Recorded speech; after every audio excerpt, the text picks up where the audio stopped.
ओम शांति। वाणी चल रही थी 14 जुलाई 1968।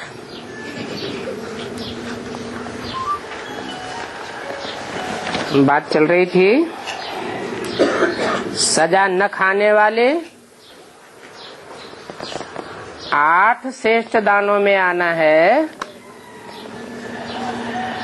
तो बाप को याद करने की 8 घंटे की मेहनत करनी पड़े। बाप कहते हैं कि स्वर्ग में तो सभी जाएंगे, जो भी बाप के सन्मुख बैठने वाले हैं, सुनने वाले, समझने वाले हैं, वो स्वर्ग में तो जाएंगे, परंतु पद नंबरवार हो जाएगा। क्योंकि सब जानते हैं कि प्रजा तो ढेर की ढेर होती है। राजघराने में तो थोड़े ही होते हैं। तो पुरुषार्थ करना है ऊंच पद पाने का।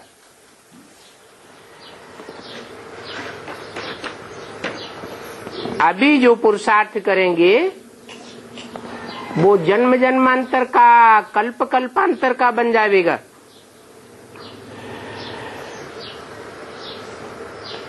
बाप तो हरेक की अवस्था से समझ सकते हैं।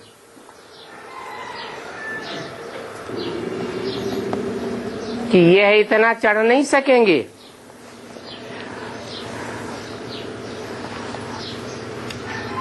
इतना पुरुषार्थ करते नहीं हैं।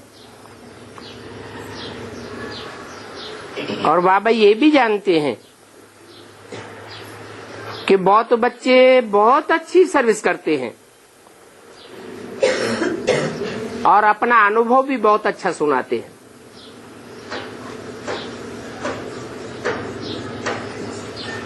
तो बाप कहते हैं अपनी सर्विस का सबूत दो। अच्छी सर्विस करेंगे तो जरूर अच्छा पुरुषार्थ करते होंगे। किसको समझाया? कोई आशिक हुआ, फिर कोई लिखते हैं फलाना रोज आता था, अभी आते नहीं है, तो बात खलास हो गई।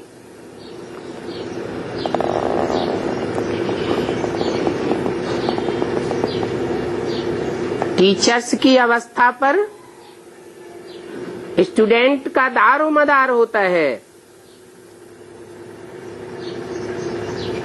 फिर सोचते हैं बाप को क्या लिखें, इतनी मेहनत की,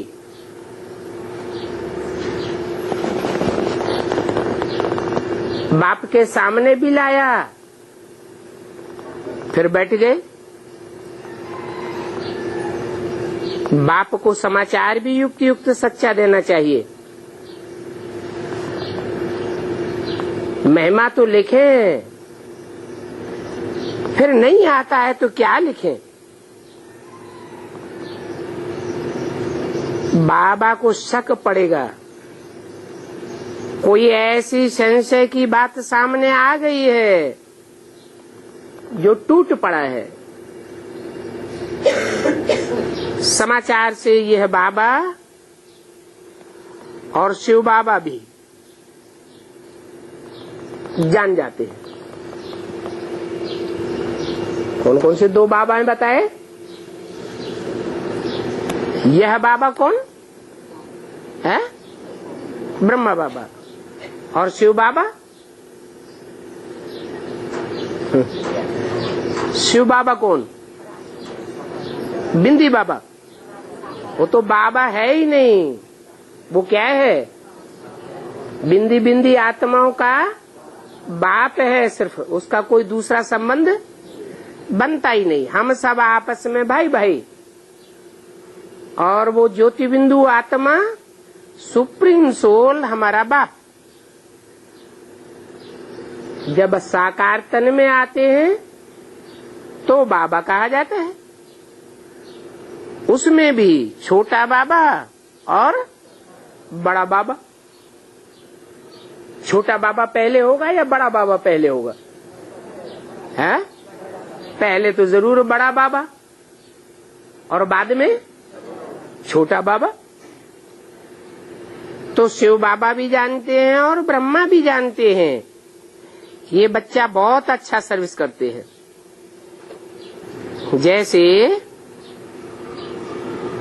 जगदीश है, रमेश है,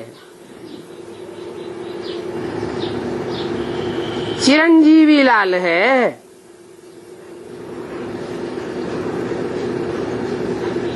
ग्वालियर का,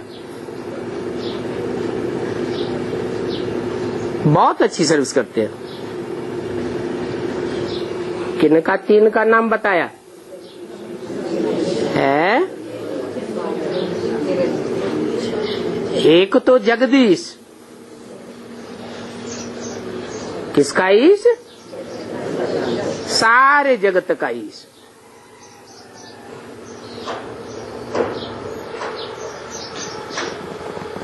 सारे जगत में कितने जन्म होंगे? हैं? सारे जगत में ज्यादा से ज्यादा 84 जन्म, इससे ज्यादा नहीं है। एक एक्स्ट्रा ऑर्डिनरी जन्म भी है जो सबका नहीं होता है। किसका होता है? हैं? लक्ष्मी नारायण का होता है जो नर से डायरेक्ट नारायण और नारी से लक्ष्मी बनते हैं।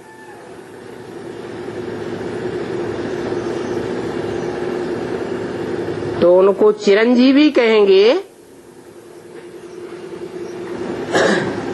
या अधूरा पुरुषार्थ है, अधूरे जन्म लेने वाला कहेंगे।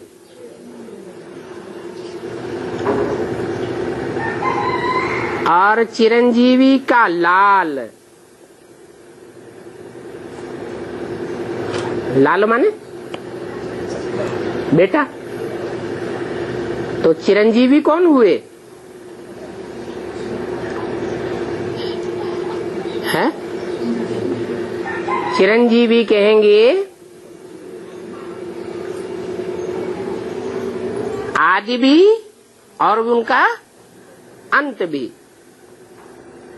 पूरे 84 का चक्र का जानकार। वो तो शिव बाबा ही है।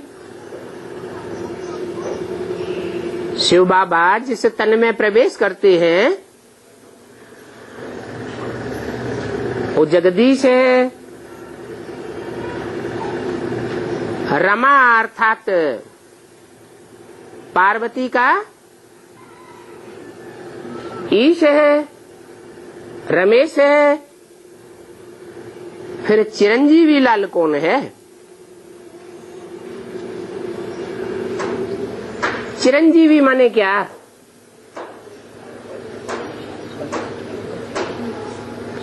चिरकाल तक जीवित रहने वाला। कौन हुआ? चिरंजीवी तो हुआ जो संगम युग में भी हो और फिर सतयुग त्रेता से लेकर कलयुग अंत तक भी हो, माने ऑलराउंड पार्ट बजाने वाला हुआ चिरंजीवी। फिर उसका लाल कौन हुआ? कृष्ण की आत्मा उर्फ कहे ब्रह्मा बाबा। लेकिन है ये कहाँ का रहने वाला है? ग्वालियर। शिव बाबा ब्रह्मा को क्या कहते हैं? बेबी कहते हैं। बेबी माने बच्चा बुद्धि। तो बच्चा बुद्धि कौन से शहर में रहते होंगे? ग्वालियर में। ये सर्विस बहुत अच्छी करते हैं। कौन कौन बताए? रमेश, जगदीश और चिरंजीवी लाल। इनको नशा बहुत अच्छा चढ़ा रहता है। जब अनुभव सुनाते हैं तो मालूम पड़ता है कि इनको ज्ञान तो मिला है, और ज्ञान तो बहुतों को मिलता है, परंतु इनको नशा बहुत अच्छा चढ़ा हुआ है। तो देखना चाहिए कितनों को हमने ज्ञान दिया। लिखते हैं आज फलाना मिनिस्टर आया,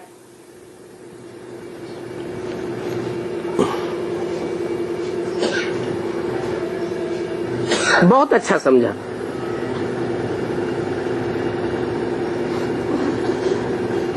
खुशी आ गई। बाबा कहते हैं उस समय तो उसने समझा, जब आया संग का रंग लगा और गुब्बारा भूल गया। जैसे गैस का गुब्बारा होता है ना, तो कितनी देर ऊपर उड़ेगा? गैस जब तक भरी रहेगी तो ऊपर उड़ेगा, और गैस खलास तो नीचे आ जाएगा। तो ऐसे ही उनका हाल होता है। बाहर गया और खेल खलास। माया एकदम उनका क्या हाल कर देती है। झट से मायावी दुनिया के प्रभाव में आ जाते हैं।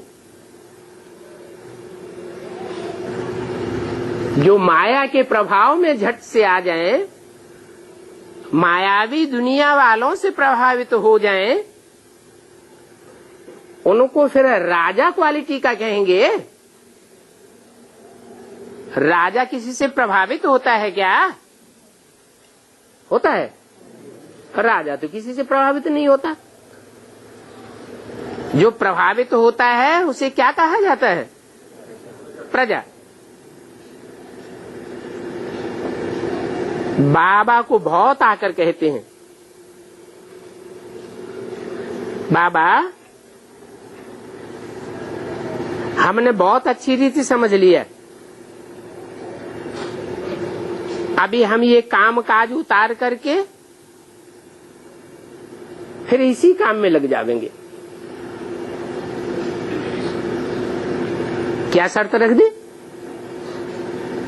कि दुनिया दोरी का जो धंधा दोरी हम कर रहे हैं वो उतार दें, और उतारने के बाद फिर हम इसी कार्य में लग जाएंगे। बाबा कहते हैं कि माया ऐसी है जो तुम फिर आवेंगे ही नहीं।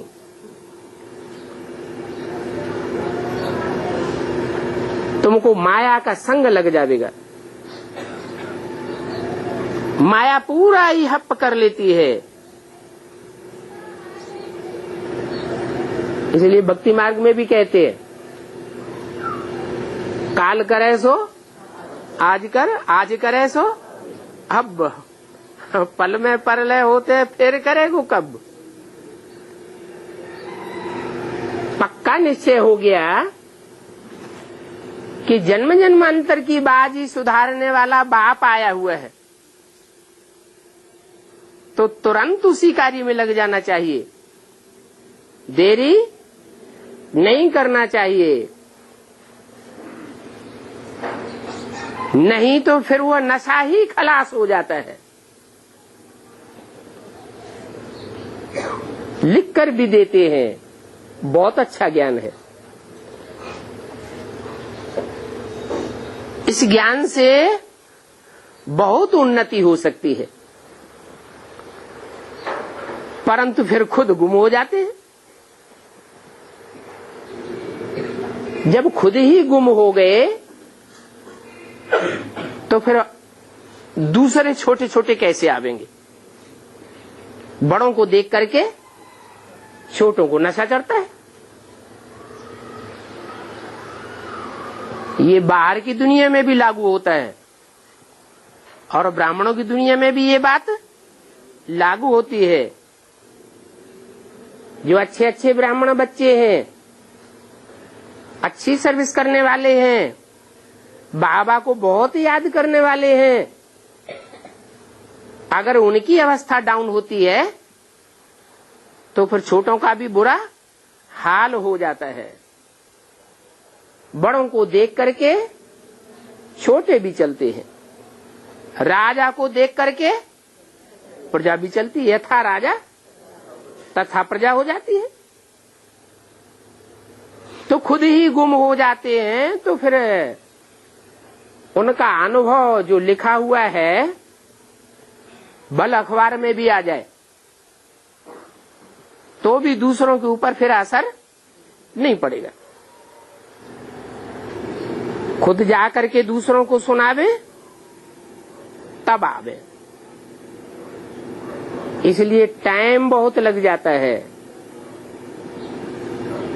बाबा कहेंगे वो भी नथिंग न्यू। जो कुछ कल पहले मिसल चला है वो ही चलता रहता है। ड्रामा अनुसार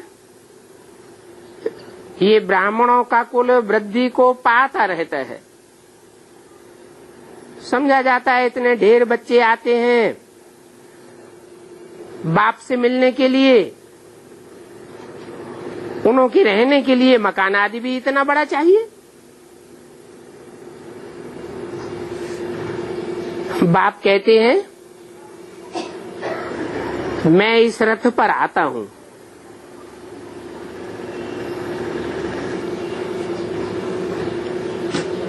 मकान से रथ का क्या कनेक्शन है?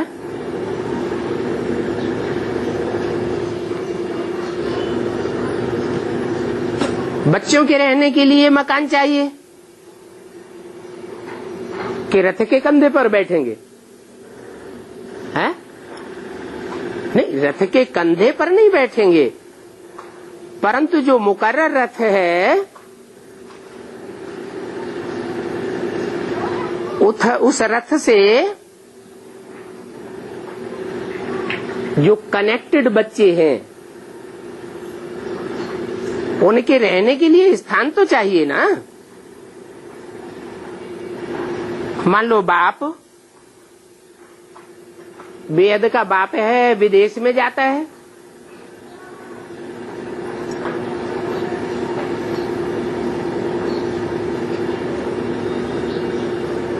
तो वहां स्थान नहीं चाहिए बच्चों को। विदेश में भी स्थान चाहिए, इसलिए बोला है विदेशियों से खास प्रश्न किया। बाप दादा विदेश में आवेंगे, अफ्रीका में आवेंगे, तो क्या जवाब दिया है? जहां जहां मिनी मधुबन बनावेंगे वहां वहां बाप दादा आवेंगे। गीता पाठशाला का ऐसा नक्शा बनाओ जैसे मधुबन। मुरली में भी बोला। तो मकान तो चाहिए। बाकी और बच्चों के लिए बोल दिया कि किराए पर मकान लेते रहो और काम चलाते रहो, क्योंकि विनाश होने वाला है। ढेर के ढेर मकान खाली होने वाले हैं। वो खाली होंगे तब खाली होंगे, लेकिन बच्चों की वृद्धि तो अभी हो रही है या बाद में ही होगी? वृद्धि तो अभी हो रही है। तो जहां जहां बच्चों की वृद्धि होती जाती है वहां वहां बाप दादा को उनके लिए मकान बनाने पड़ते हैं। बाकी भक्ति मार्ग में जो घोड़ा गाड़ी बैठ दिखाई है, लड़ाई आदि दिखाई है, उसकी कोई बात नहीं है। ये तो रथ है, रथ की सुरक्षा भी चाहिए। राजाएं लोग होते थे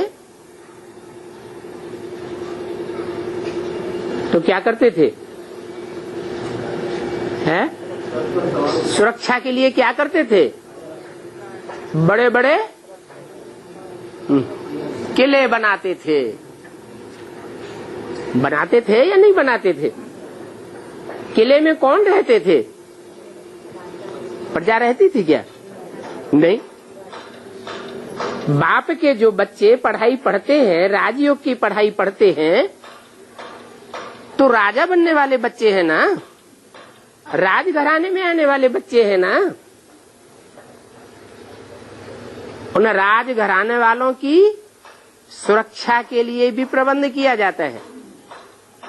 किला कहा ही जाता है संगठन को। भक्ति मार्ग में जो किले बनाते थे वो तो ईंटों के किले बनाते थे। यहाँ कौन सा मुख्य किला है? ये आत्मा रूपी ईंटों के लिए संगठन का किला चाहिए,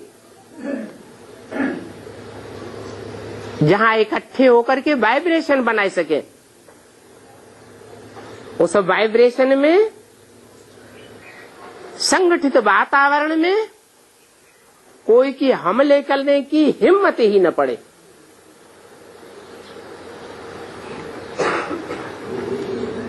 तो बच्चों के लिए ही मकान बनाए जाते हैं। बाकी लड़ाई आदि की कोई बात नहीं है। ये तो संकल्पों का युद्ध हुआ है। संकल्पों से ब्रह्मा ने सृष्टि रची। सत्य सृष्टि रची या झूठी सृष्टि रची है? सत्य सृष्टि रची। सत्य माने ही सतयुग। सच्ची सच्ची आत्माएं उसमें संगठित होती है। झूठी आत्माओं का किला तैयार नहीं होगा। इसलिए बोला ये ब्राह्मणों का किला ऐसा बन जाएगा जिसमें एक भी भिखारी पांव नहीं रख सकेगा। बाकी कोई हथियार पवार या रथ से लड़ाई लड़ने की बात नहीं है। ये तो जानते हो इस पुरानी दुनिया का विनाश तो होना ही है।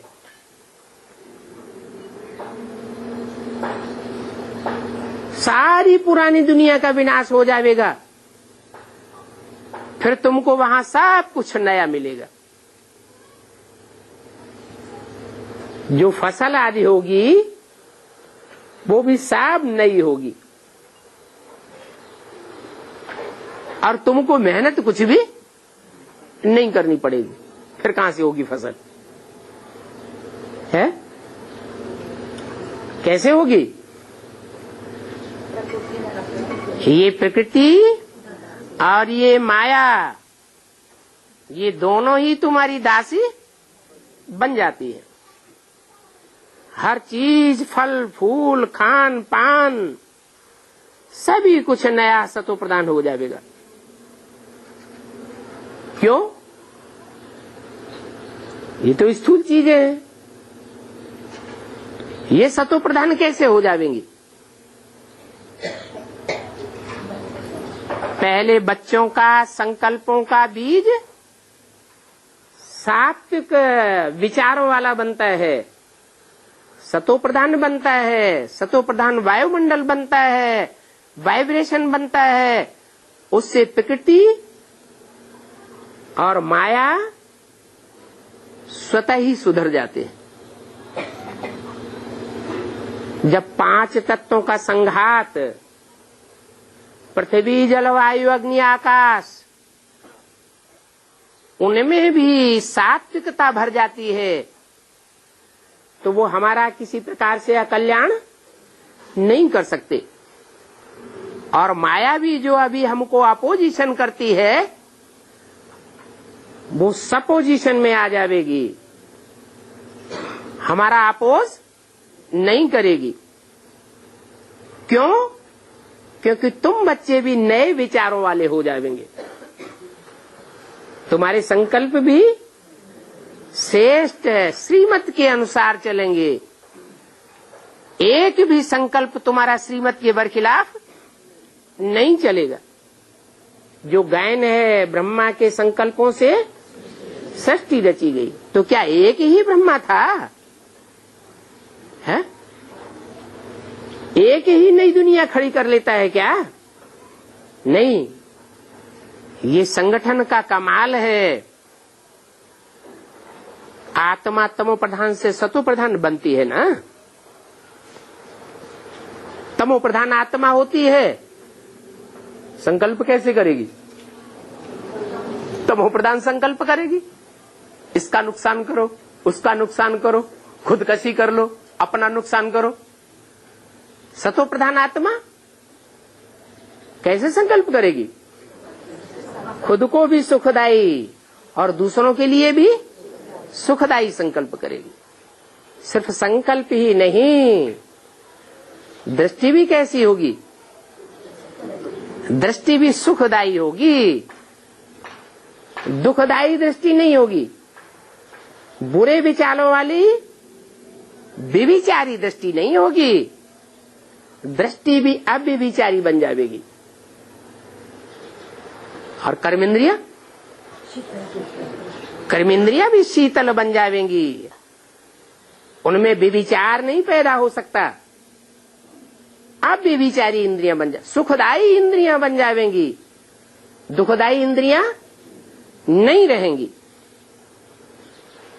तो तुम जानते हो कि इन लक्ष्मी नारायण ने राज्य कैसे लिया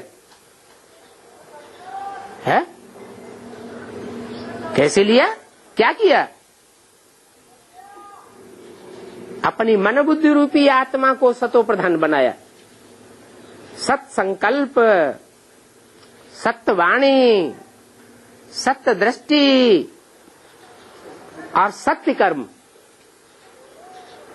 जो कर्मेंद्रियों से कर्म किए जाते हैं वो भी सच्चे। सच्चा किसे कहा जाता है? दुखदाई को नहीं, जिसका रिजल्ट सदा काल के लिए सुखदायी हो वो ही सत्य कहा जाता है। तो दुनिया में इस बात का किसी को पता नहीं है कि लक्ष्मी नारायण ने क्या किया जो सारे विश्व के मालिक बन गए, और दुनिया में कोई भी उनकी बुराई नहीं करता। लक्ष्मी नारायण की कहीं बुराई सुनी? लक्ष्मी की तो चलो सुनी हो, लेकिन नारायण की तो बिल्कुल ही बुराई नहीं सुनी। सब देवताओं की ग्लानि करते हैं, नारायण की ग्लानि नहीं करते। क्यों नहीं करते?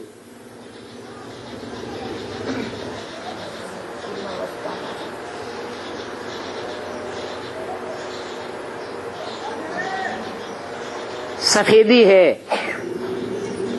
अगर उसमें एक भी दाग होगा तो पकड़ में आवेगा।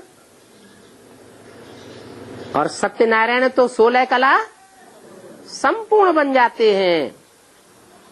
उनके जीवन में एक भी दाग कोई को पकड़ में नहीं आ सकता जब संपन्न स्टेज प्राप्त करते हैं। इसलिए लक्ष्मी नारायण को जब संसार में प्रत्यक्ष होते हैं, दुनिया की नजरों के सामने जाते हैं, तो सब उन्हें अच्छा ही अच्छा समझते हैं, देखते हैं और अनुभव करते हैं। तो दुनिया में चाहे 33 करोड़ देवताएं हों, चाहे राक्षस हों,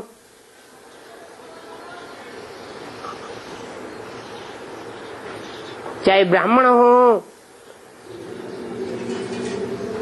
शास्त्रों में भी कहीं भी नारायण की कोई ग्लानि नहीं है। और भारत में तो खास घर घर में सत्यनारायण की कथा होती है। उस कथा का नाम ही सत्यनारायण की कथा रखा गया है। परंतु वो तो भक्ति मार्ग की कथा है। भक्ति मार्ग में झूठी कथा सुनाते हैं, सच्ची कथा सुनाते हैं। वो तो झूठी कथा है। बाप आकर के तुमको सच्ची कथा बताते हैं। तुम अभी जानते हो कि हमको बाप ने पढ़ाया है। क्या सच्ची पढ़ाई पढ़ाई है बाप ने, और बाकी तो सब झूठी पढ़ाई जन्म जन्मांतर पढ़ाते आए हैं। और ऐसी सच्ची पढ़ाई पढ़ाने की और कोई में ताकत नहीं है सिवाय एक बाप के। कौन सा बाप? मनुष्य सृष्टि का बाप है। वो भी तो बेहद का बाप है। उसमें भी ताकत नहीं है। किसमें ताकत है? जो आत्माओं का बेहद का बाप है, उस एक बाप में ही ये ताकत है। क्यों ये ताकत है उसमें? है औरों में ताकत, और आत्माओं में ये ताकत क्यों नहीं? चाहे इब्राहिम, बुद्ध, क्राइस्ट, महान ते महान धर्म पिताएं की आत्माएं क्यों न हो, उनमें भी ये ताकत नहीं है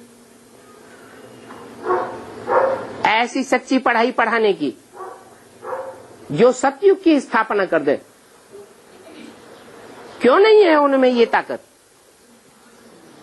क्योंकि वो सब जन्म मरण के चक्र में आने वाले हैं। जन्म मरण के जो चक्र में आने वाली आत्माएं हैं, उनको आगे पीछे के जन्म का याद नहीं रहता। और जो आत्माओं का बाप है, वो तो जन्म मरण के चक्र में ही नहीं आता। इसलिए उसको सारी सृष्टि के आदि मध्य अंत का ज्ञान सदैव है ही है। ये लक्ष्मी नारायण जब सतयुग के मालिक थे तो एक ही सत धर्म था, और ढेर के ढेर जो असत धर्म संसार में फैले हुए हैं, चाहे वो हिंदू धर्म ही क्यों न हो, वो सब असत हैं या सत्य हैं, सब झूठे हो गए हैं। भारत में नई सृष्टि के आदि में सतयुग में सिर्फ डीटी डायनेस्टी का राज्य था, और धर्म वालों का राज्य नहीं था।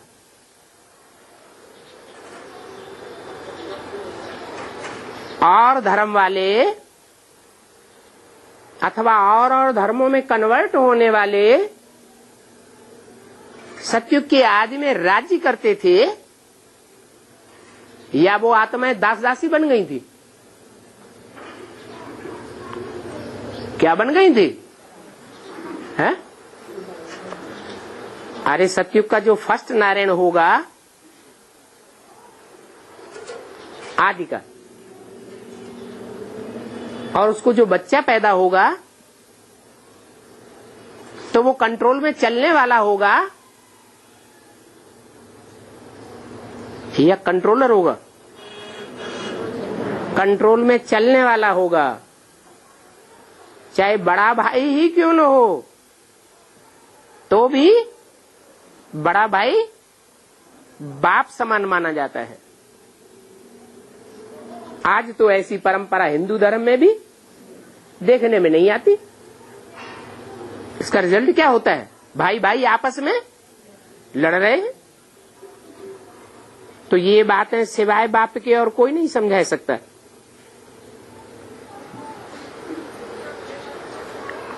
ने लक्ष्मी नारायण ने राज्य कैसे पाया और फिर कैसे गंवाया,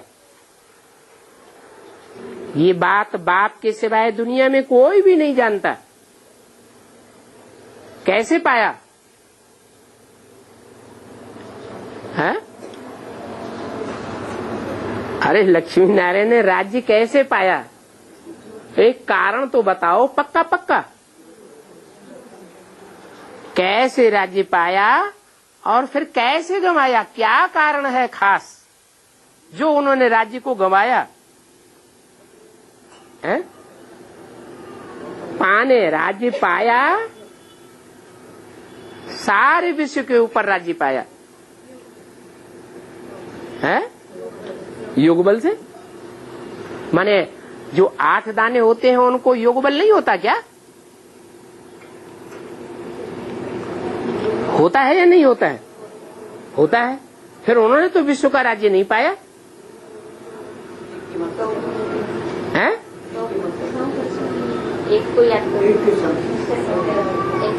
राज्य पाने का कारण हुआ एक शिव बाबा, दूसरा न कोई। अगर औरों का आधार लेते हैं, औरों की मत पर चलते हैं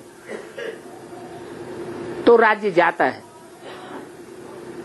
और एक की मत पर चलते हैं तो राज्य गंवा नहीं सकते।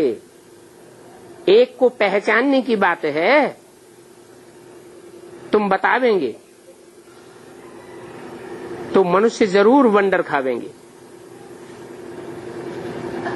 और तो यह कोई बातें बता ही नहीं सकता, क्योंकि 84 के चक्र के राज को तुम जानते हो और तो कोई जानता ही नहीं।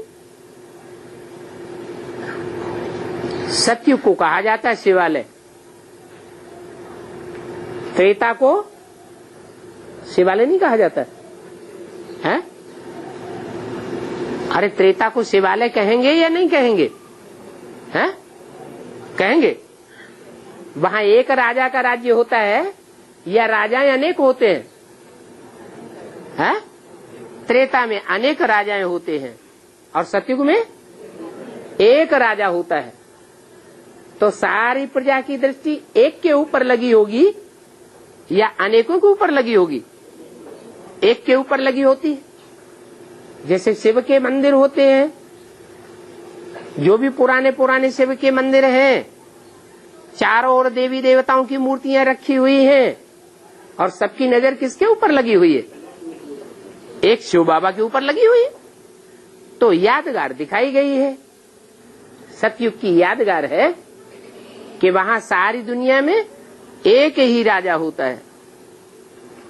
दो राजाएं या अनेक राजाएं नहीं होते।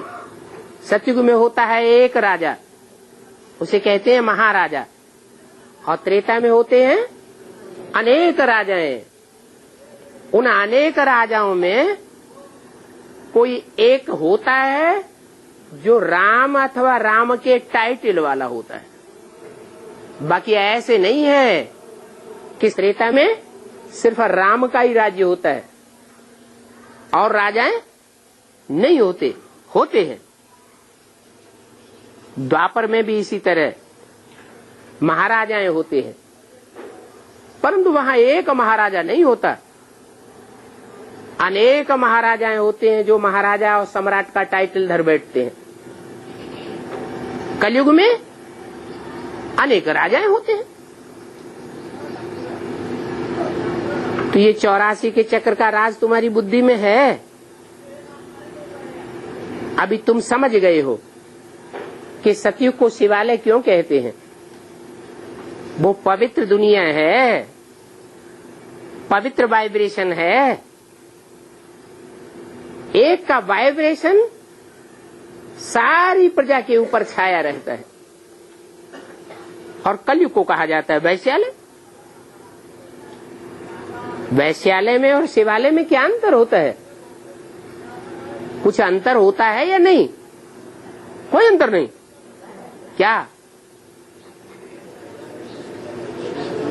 वैश्यालय में एक वैश्या को अनेकों की चिरौरी करनी पड़ती है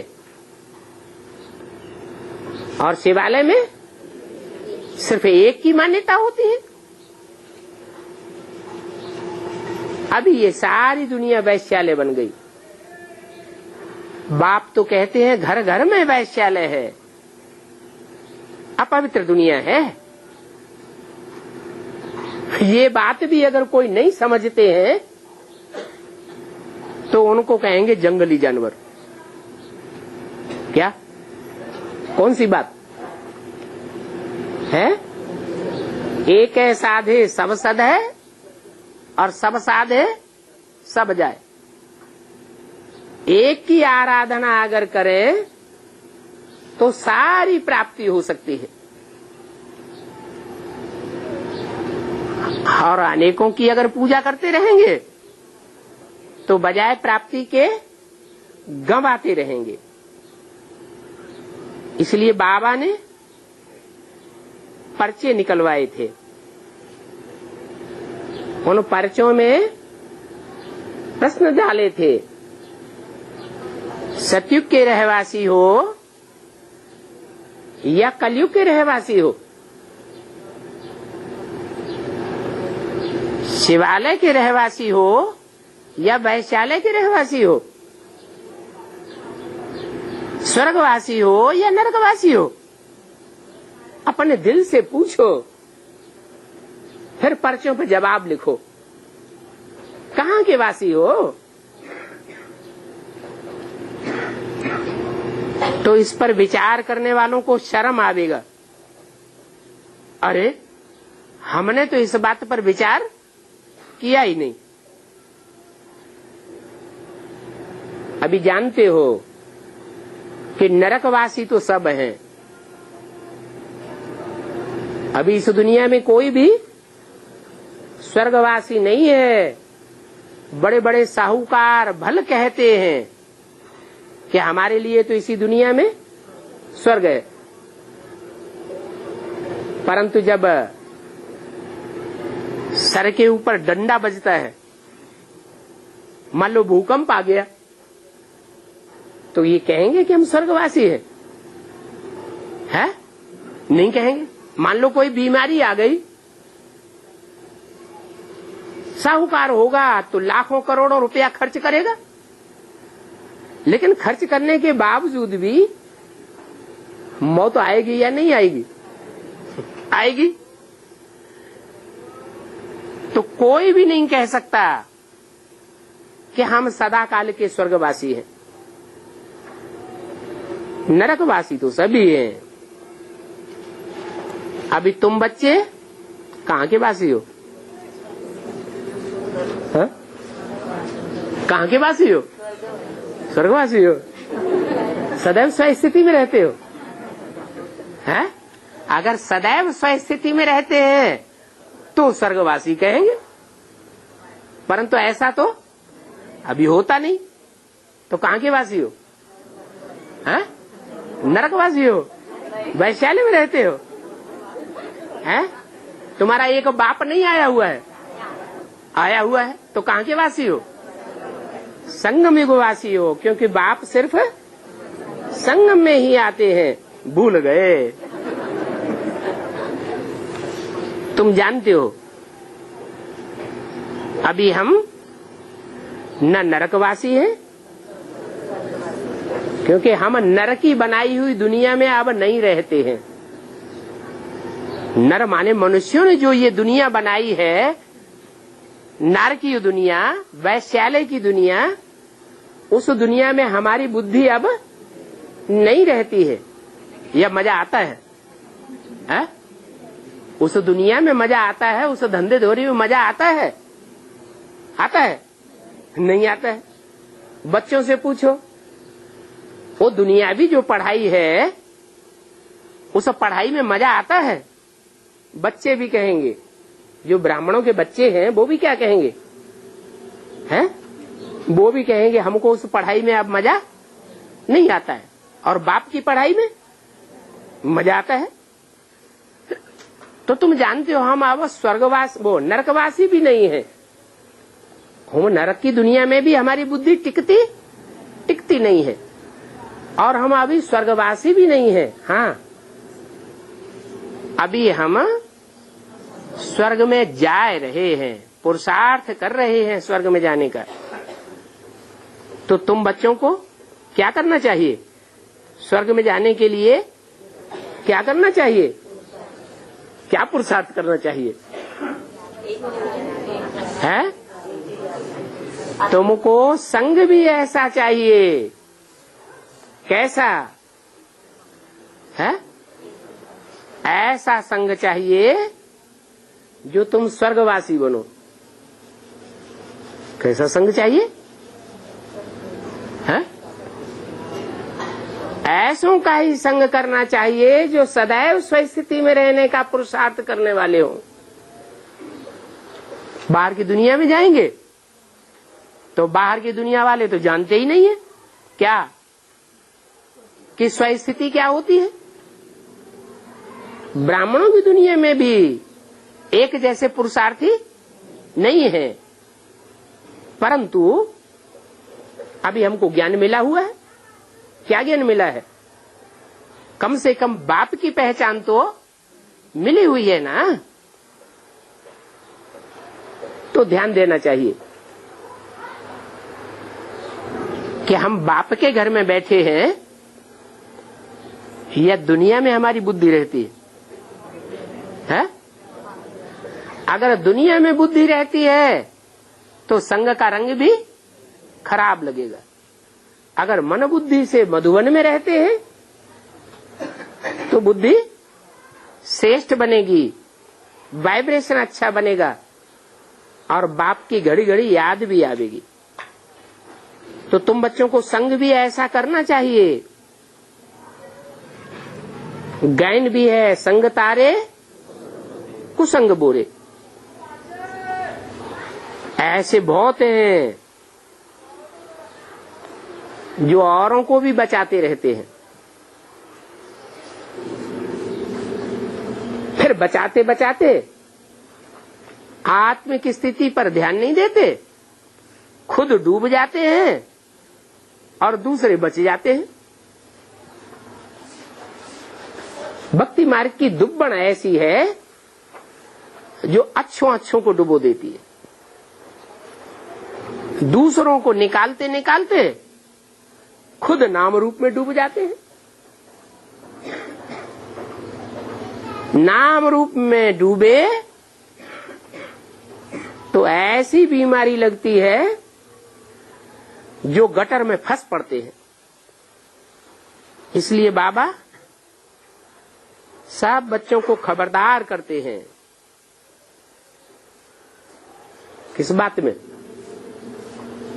सर्विस करने के लिए मना नहीं करते, सर्विस तो करो, लेकिन ऐसा न हो कि सर्विस करते करते किसी के नाम रूप में फंस मरो। बाबा जानते हैं जो अच्छे अच्छे बच्चे हैं, अच्छी अच्छी सेवा करते हैं, वो भी नाम रूप में फंस मरते हैं, अटैचमेंट में आ जाते हैं, बुद्धि लगाव झुकाव में आ जाती है। लगाव की निशानी क्या होती है? हैं? लगाव की निशानी है बुद्धि बार बार उसी तरफ जाती है, उसी नाम में बुद्धि जावेगी, उसी रूप में बुद्धि जावेगी। ऐसा नाम रूप का लगाव लगता है कि कोई निकालना चाहे तो भी नहीं निकलते। ये बॉक्सिंग है माया की। माया जोर से ऐसा थप्पड़ लगाती है जो फां कर देती है। बाबा ऐसे बच्चों के नाम नहीं ले सकते। कैसे बच्चों के?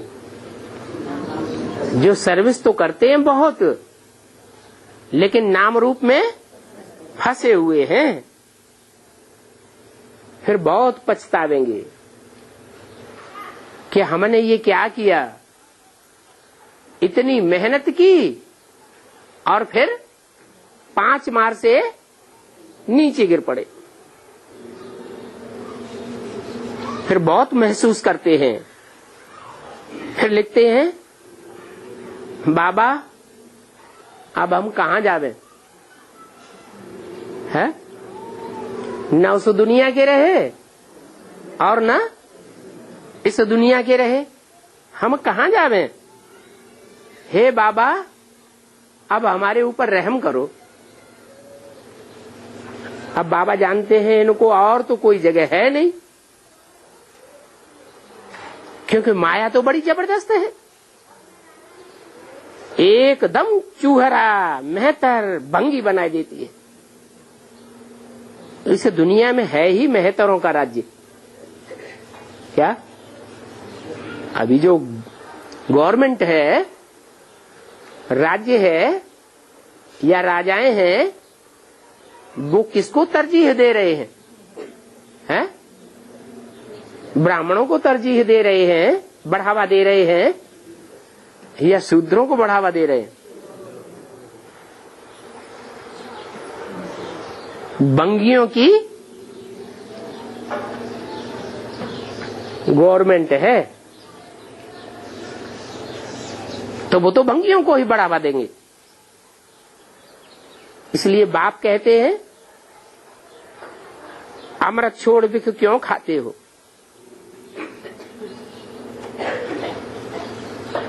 बाप अमृत बांट रहे हैं तो विषय वैतरणी नदी में गोते क्यों खाते हो? विख को भार भी कहते हैं ना।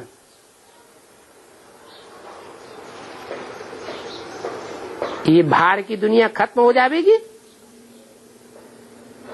तो क्या सतयुग में लक्ष्मी नारायण को बच्चे पैदा नहीं होंगे? होंगे या नहीं होंगे?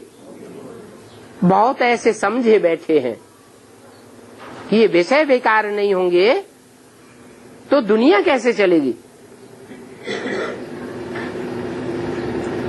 शास्त्रों में भी लिख दिया है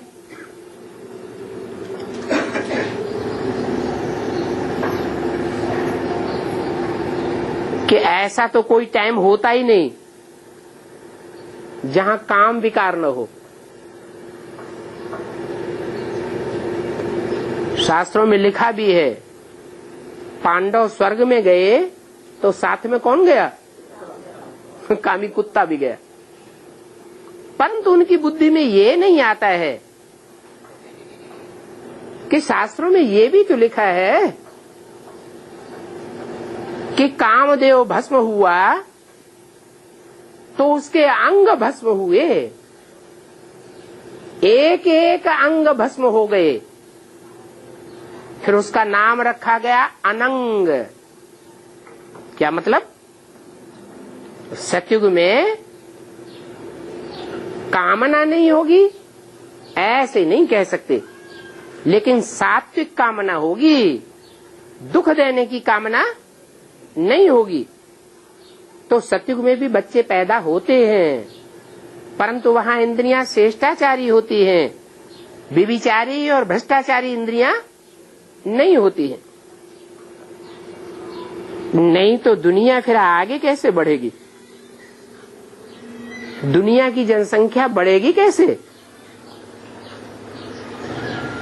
अभी मैं इस सृष्टि पर आकर ऐसे पतित मनुष्यों को पावन देवता बनाता हूँ, ऐसा पावन बनाता हूँ जो 2500 वर्ष तक ये दुनिया पवित्र वाइब्रेशन वाली रहती है। अच्छा, बच्चों को गुड मॉर्निंग।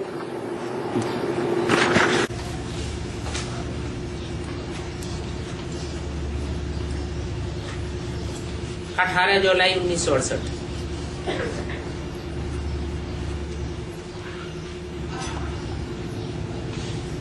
सबसे नंबर 1 चित्र कौन सा है? जिस चित्र को समझने से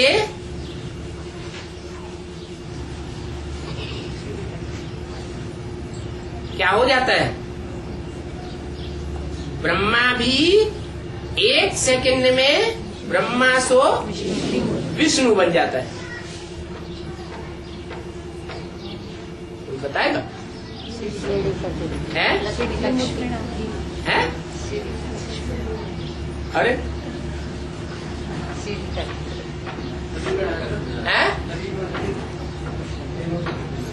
से बोलो।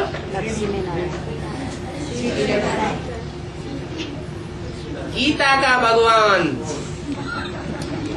गीता का भगवान कौन है? ये चित्र ब्रह्मा की आत्मा की बुद्धि में जब बैठेगा कि वास्तव में गीता पति भगवान साकार सृष्टि पर कौन है, तो परिवर्तन हो जाएगा। जब गीता का भगवान सिद्ध हो जाएगा तब जो अज्ञान फैला हुआ है सारी सृष्टि में,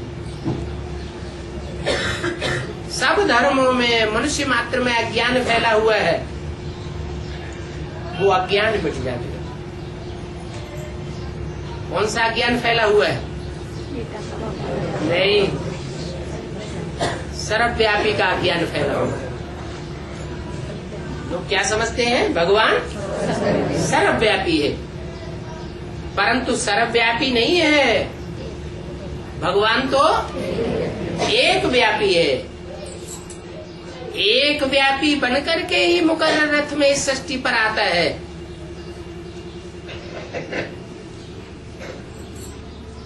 परंतु दुनिया की बुद्धि में ये बात बैठती नहीं है, इसलिए बुद्धि भटकती रहती है। बेसिक ब्राह्मणों की बुद्धि में ये बात बैठती है क्या कि भगवान सर्वव्यापी नहीं है, एक व्यापी है? नहीं बैठती। क्या प्रूफ है? नई बुद्धि में बैठती है तो दीदी दादी दादाओं को फॉलो करने लग पड़ते।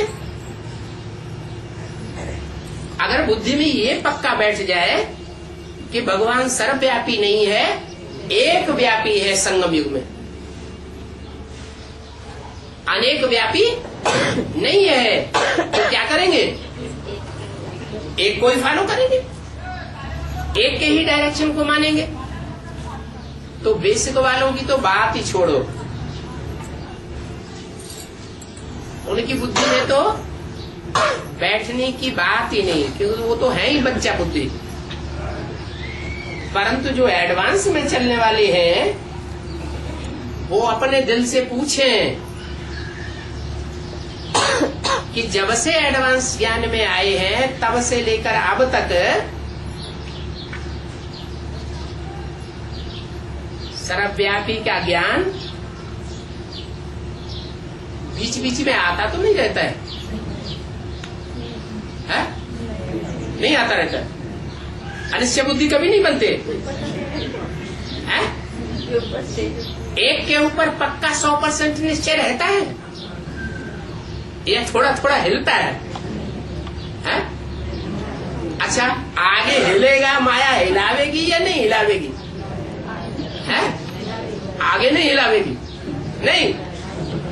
फिर 8वीं जो अष्टदेव हैं उनके लिए बताया कि वो भी अंतिम जन्म में जो 84 के चक्र में सबसे जास्ती एक के सहयोगी बन के रहते हैं, वो भी अंतिम जन्म में क्या होता है हाल उनका? वो भी साथ छोड़ करके नीचे गिर जाते हैं, माया की चक्करी में आ जाते हैं। माया किसी को छोड़ती नहीं है, तो जब किसी को नहीं छोड़ती है तो यहाँ शूटिंग पीरियड में छोड़ देगी? है? छोड़ देगी? शूटिंग पीरियड में भी नहीं छोड़ेगी। इसलिए पहले से बताए दे रहे हैं क्या कि एक सर्वव्यापी का ज्ञान दुनिया में जबरदस्त फैला हुआ है।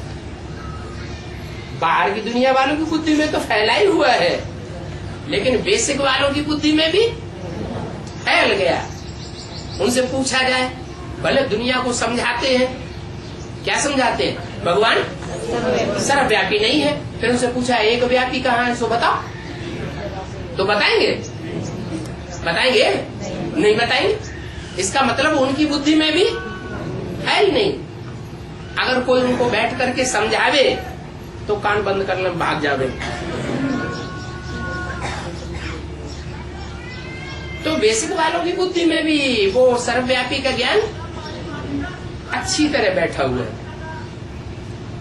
और एडवांस वालों की बुद्धि में भी सदा काल नहीं तो यदा कदा परसेंटेज में कुछ न कुछ बाप के ऊपर, बाप की एक्टिविटी के ऊपर, बाप की दृष्टिवृत्ति के ऊपर, बाप की कर्मेंद्रियों के ऊपर, वाइब्रेशन के ऊपर कुछ न कुछ परसेंटेज में संशय आता जरूर है।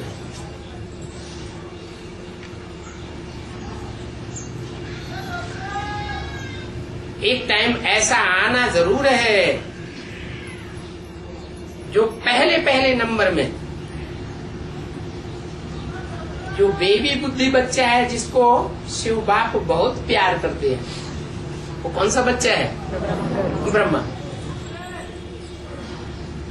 सारी बेसिक की पढ़ाई और सारी एडवांस की पढ़ाई किसके लिए चल रही है? एक है साधे संसद है,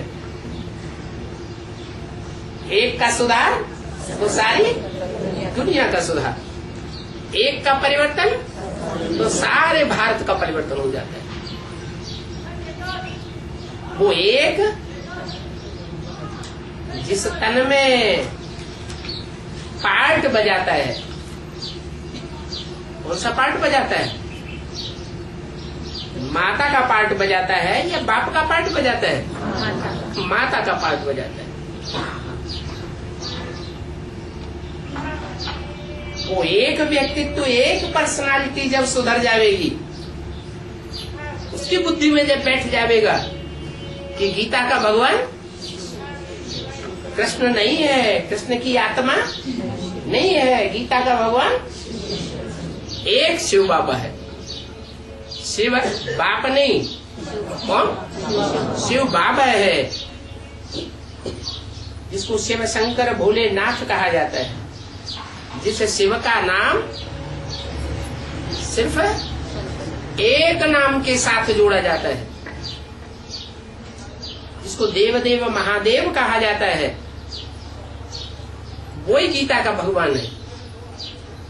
और उसी ही मुकर्रर रथ में बाप आदि से लेकर के अंत तक पार्ट बजाते।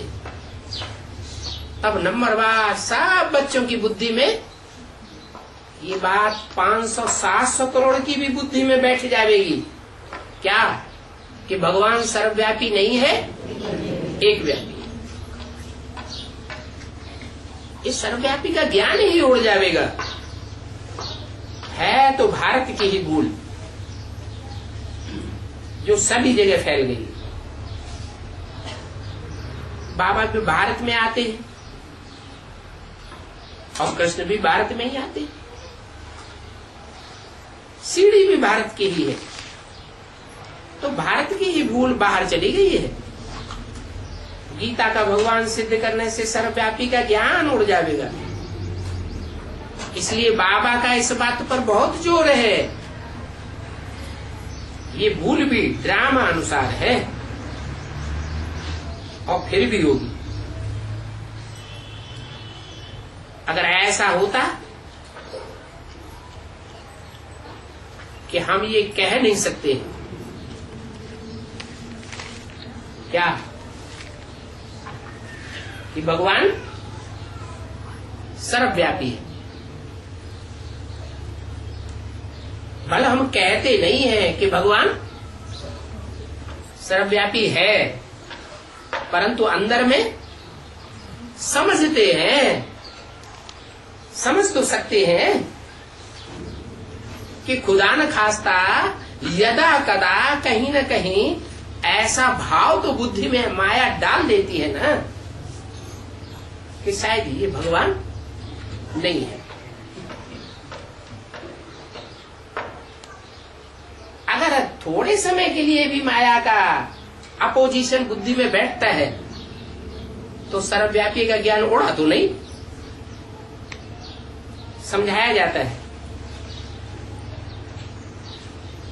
अगर ये भूल न होती तो फिर ये चक्र भी आगे नहीं बढ़ता। क्या शिव बाप, आत्माओं का बाप, चक्कर में नहीं आता? आता है? वो चक्कर में नहीं आता है तो इस भूल के चक्कर में भी नहीं आता। 5000 वर्ष के बाद इस सृष्टि पर आता है तो भी उसी आत्मा को मुकर्ररत ठहराता है या कोई दूसरे को पकड़ता है? उसी आत्मा को पकड़ता है। उससे भूल नहीं होती, बाकी सबसे भूल हो जाएगी, क्योंकि सब चक्करी में आ जाते हैं। तो ये ड्रामा ही हार और जीत का बना हुआ है। इसलिए ऐसे भी नहीं कह सकते कि ये भूल न हुई होती तो अच्छा। समझाया जाता है, भगवान गीता सुना करके स्वर्ग की स्थापना करते हैं। मनुष्य गीता सुनाकर स्वर्ग को नर्क बनाए देते हैं। क्या गीता वही है, लेकिन फर्क क्या पड़ जाता है?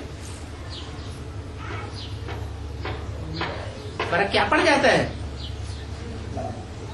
मनुष्य गीता सुनाते हैं तो मनुष्यों की सुनाई हुई गीता से नरक बन जाता है, और वही गीता की बातें भगवान सुनाते हैं तो स्वर्ग बन जाता है।